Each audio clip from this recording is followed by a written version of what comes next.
Aylmer was a highly skilled physician and a renowned scientist, deeply versed in the study of nature and well acquainted with the intricacies of philosophy. He believed only in the supremacy of science and the power of reason and logic.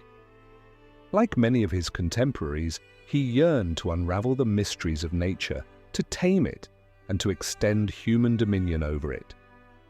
And, like some of his peers, his first and greatest love was science. Any other form of love was merely secondary.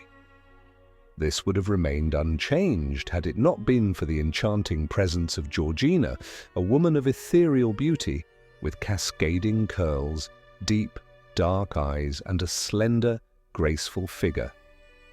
She moved with an elegance that rivaled the sway of the most delicate tree and brought joy to anyone who beheld her. Bestowed by nature with beauty and charm, she soon claimed the highest place in Aylmer's heart. He found himself longing for her constant presence, unable to resist gazing upon her radiant face. He married her, completing his happiness, and Georgina, in turn, loved him with a passion that surpassed his own. However, Aylmer's love was of a different nature, deep and intense, yet entirely scientific. He regarded her not just as his beloved, but as an object of study, a subject for his research and experiments. His love became an all-encompassing, analytical devotion, untainted by mere sentiment. One day, not long after their marriage, Aylmer sat observing his wife's slender waist, her smooth cheeks, and her radiant countenance. He marveled at the divine craftsmanship of her beauty. Yet despite his admiration, he appeared restless, his words hesitant, his temples tense, as though burdened by a troubling thought he could no longer suppress. Finally, he turned to Georgina and with hesitation asked, "Have you ever considered removing that birthmark from your cheek?" She blinked, taken aback, a crimson blush creeping over her face. "I have never thought about it," she replied. But seeing the seriousness in his expression, she added, "People have always told me that my birthmark is half my beauty, a pearl adorning my face, so I never paid much attention to it." On her left cheek was a small, hand-shaped birthmark, barely visible except when her face paled from illness or sorrow. Yet it lent her face a singular radiance that captured hearts. The ancient Greeks believed birthmarks were signs of the gods' envy of a woman's beauty. In 1001 Nights, a beauty mark on a woman's cheek was likened to a drop of amber, enhancing her allure. But Aylmer saw it differently. To him, the birthmark was like a single clove in a box of sugar, an imperfection disrupting an otherwise flawless creation. He never voiced his disgust outright, but the way his brow furrowed whenever he looked at her spoke volumes. She could see the silent turmoil in his eyes, and it unsettled her, as though her fate had yet to be determined. Had Georgina been less beautiful, less graceful, Aylmer might have appreciated the birthmark for the way it subtly emerged and faded with her shifting emotions. Perhaps he might have found it endearing. But in his mind, her beauty was absolute, tainted only by that accursed mark. Over time, his obsession with it grew, warping its meaning in his mind. He convinced himself that the birthmark was a fatal flaw, a thin thread tying Georgina to suffering and death. A wave of panic overtook him, though he was a man not easily shaken. The situation became unbearable for Georgina. She adored her husband, but his relentless fixation on the mark cast a cold shadow over their relationship. One evening, determined to understand his torment, she asked softly, "Tell me about the nightmare that disturbed your sleep last night." Aylmer shuddered, the hair on his arms standing on end as he recalled the terrible dream. He had been in his laboratory with his assistant, Aminadab, attempting to remove the birthmark with a scalpel.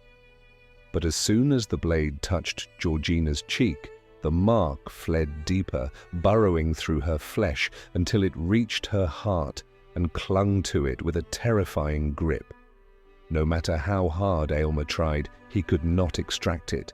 Realizing the extent to which the birthmark haunted her husband, Georgina felt the chill of his obsession seep into her soul.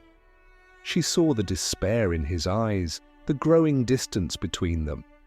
And because she loved him, because she could not bear to see his face twisted with disappointment, she made a decision. She would undergo the procedure to remove the birthmark despite the uncertain consequences for her face or her life. Aylmer could hardly contain his elation. He assured her that he had already studied the birthmark extensively and was as certain of success as he was of his own name. He kissed her forehead, thanking her for her trust, and meticulously explained the scientific preparations necessary for the operation. When Georgina stepped into his laboratory, her hands were cold as ice, her body trembling involuntarily.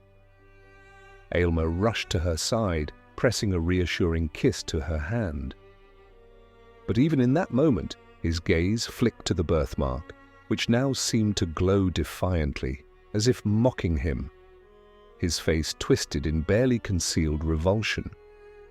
Georgina saw it and collapsed in his arms. In a hurry, Aylmer instructed Aminadab to fill the next room with the scent of sandalwood and oud. When Georgina regained consciousness, she found herself lying on a couch, her husband gently holding her hand as the room filled with fragrant air. She mustered her strength and urged him to proceed. She could no longer endure the way his eyes recoiled from her face. Aylmer retreated into his laboratory with Aminadab. After 2 hours, he emerged, holding a small vial of fragrant liquid. Georgina eyed it warily. "Is this the elixir of immortality you wish to give me, or the poison meant for my birthmark?" she asked, her voice trembling. Aylmer smiled reassuringly. He studied her face carefully, ensuring she was calm before explaining that the liquid was a cure. 1 drop would erase the birthmark forever, but if she had any doubts, she was free to refuse. "I trust you completely," she whispered. "I'm not afraid of the risk, only of failure." To ease her fears, Aylmer demonstrated the elixir's power by letting a single drop fall onto a withered jasmine plant. Within moments, the flower regained its vibrant color. "I didn't need proof," Georgina murmured with gentle reproach. "1 word from you is all the assurance I need." Taking the vial from his hand, she drank. The elixir soothed her throat, but a wave of fatigue overtook her. She lay back, asking only for a brief rest. Before she could finish her sentence, sleep consumed her. Aylmer sat beside her, holding her hand, his eyes fixed on the birthmark.